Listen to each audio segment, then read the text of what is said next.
अस्सलामु अलैकुम। मैं हूं मोहम्मद कलीम और आप देख रहे हैं ग्लोइंग गार्डन्स।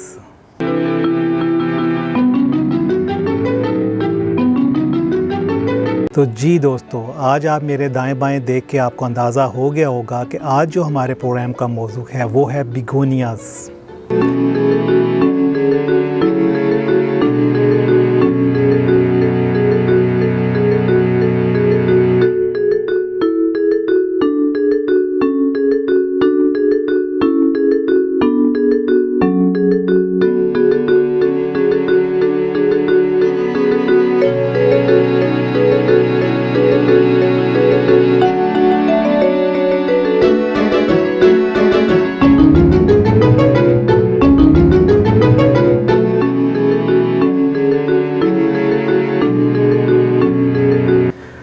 बिगोनियाज़ पे मुझे बहुत फरमाइशें आईं, बहुत लोगों ने कहा कि आप इस पे प्रोग्राम करें, तो मैंने अब सोचा कि क्यों ना इस पे वाकई ही प्रोग्राम करने चाहिए।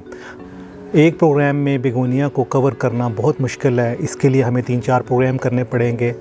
तो पहले प्रोग्राम में हम आपको आज बताएंगे कि बिगोनिया की केयर कैसे करनी है और इसकी किस्में कौन कौन सी हैं। वैसे तो बिगोनिया की जो वैरायटीज़ हैं वो 1000 से ज़्यादा है, लेकिन हम बहुत कम कुछ ही आपके साथ डिस्कस करेंगे जो बहुत कॉमन है, जो इजीली अवेलेबल भी हैं और वो जो हम उगा भी सकते हैं। तो जो सबसे पहली जो किस्म है वो है वैक्स बिगोनिया।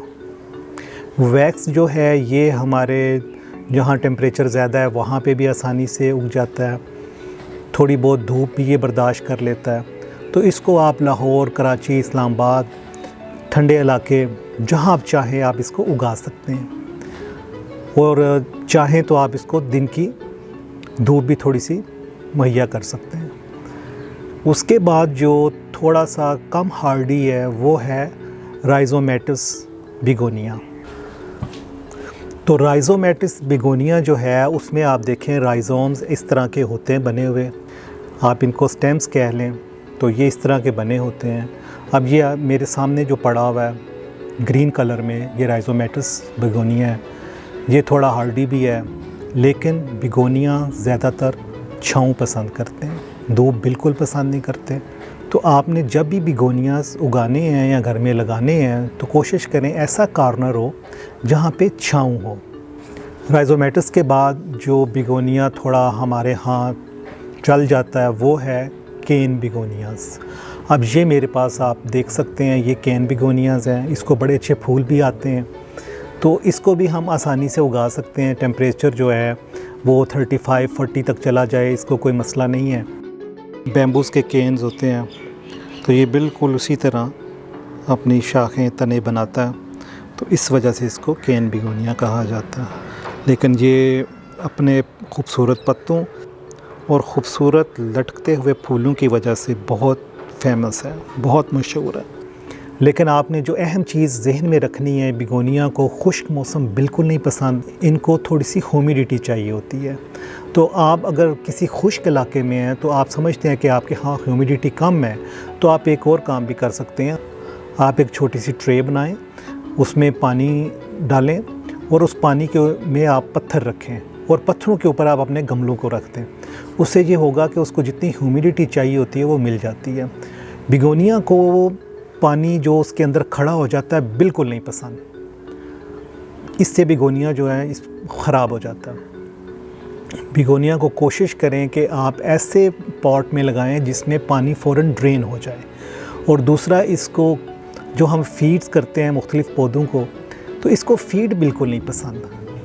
आपने इसको NPK बिल्कुल नहीं डालनी, DAP बिल्कुल नहीं डालनी, इस तरह की आपने इसको कोई खादें नहीं डालनी। आप कोशिश करें बिगोनिया को कंपोस्ट में लगाएं। लीफ मोल्ड मिल जाए आपको, लीफ मोल्ड सबसे अच्छा है जिसमें ये खुश रहता है, क्योंकि बिगोनिया ने रूट्स नीचे नहीं लेके जानी होती ज़्यादा, ये ऊपर तह के ऊपर ही रखता है रूट्स अपनी। केन बिगोनिया में भी 4-5 ऐसी किस्में जो बड़ी मशहूर हैं। एक है जो है वो है एंजल विंग बिगोनिया, फिर उसके बाद एक और है जो ड्रैगन विंग बिगोनिया है। तो ये जो है किस्में ये कॉमन भी हैं, जहाँ पे केन बिगोनियाज़ आराम से चल जाते हैं वहाँ इनको भी उगाया जा सकता है। उसके बाद अब हम आते हैं थोड़ा सा मुश्किल जो बिगोनियाज़ हैं जिनको उगाना आपको ख़ास टेम्परेचर चाहिए, आपको कम टेम्परेचर चाहिए, तो उसमें सबसे पहला है रेक्स बिगोनिया। रेक्स बिगोनिया के लिए आपको टेम्परेचर बड़ा कम चाहिए। छाँव इसके लिए भी उतनी ही ज़रूरी है जितनी बाकी बिगोनियाज़ के लिए है। बाकी सारी एहतियातें हमने वही करनी है जो बाकी के साथ करते हैं, रेक्स के साथ भी उसी तरह एहतियात करनी है। और उसके बाद जो सबसे मुश्किल बिगोनिया है वो है ट्यूबरस बिगोनिया।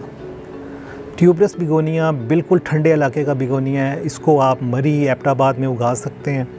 इस तरह के जो स्कर्दू है, गिलगित है, तो कागान है, नारान है, इन इलाकों में आप इन बिगोनियाज़ को उगा सकते हैं। ये जो मैदानी इलाके हैं, इस्लामाबाद है, लाहौर है, फैसलाबाद है, कराची है, ये बिल्कुल भी ट्यूबरस बिगोनिया की तरफ ना आएँ। ट्यूबरस बिगोनिया को उगाने के लिए आपको ख़ास टेम्परेचर चाहिए, तो ये वहाँ पे नहीं बचता। तो दोस्तों, बिगोनियाज़ को जब भी आप ख़रीद के लाएं, पहले आपके जहन में होना चाहिए कि जो बिगोनिया हमने ख़रीदा है ये हमारे मौसम के मुताबिक कामयाब रहेगा या नहीं रहेगा। सबसे पहली चीज़ ये होनी चाहिए। उसके बाद आप आगे चलें। अगर वो आपके मौसम से मुताबिक रखता है तो फिर उस बिगोनिया को घर लेके आएँ और उसको छाँव वाली जगह पे रखें, और कोशिश करें कि उसके जो कॉर्नर है, जिस कॉर्नर में आपने उसको रखा है, वहाँ पे उसको नमी भी मिलती रहे। तो नमी का मतलब ये नहीं है कि आप उसमें इतना पानी डालें कि वो आपसे नाराज़ ही हो जाए। बाज़ औक़ात हम पौधों से बहुत मोहब्बत करते हैं और मोहब्बत में हम उनको पानी ज़्यादा डाल देते हैं, उनको खाद ज़्यादा डाल देते हैं। तो मोहब्बत भी एक हद तक होती है, प्यार भी एक हद तक होता है। हर चीज़ जो हम ज़रूरत से ज़्यादा कर देते हैं वो उनके लिए एक जहर साबित होती है। तो कोशिश करें कि जितनी उनकी ज़रूरत है उसी को मद्देनज़र रखते हुए चीज़ उनको मुहैया की जाए। तो दोस्तों, मुझे उम्मीद है आपको हमारा आज का प्रोग्राम पसंद आया होगा। इसी तरह की अच्छी अच्छी वीडियोस देखने के लिए, मालूमाती वीडियोस देखने के लिए हमारे चैनल को सब्सक्राइब करें और बेल आइकन को प्रेस करें। अगले प्रोग्राम तक के लिए इजाज़त दीजिए। अपना ख्याल रखें, अपने पौधों का ख्याल रखें और अपने प्यारों का ख्याल रखें। तब तक इजाज़त। अल्लाह हाफिज़।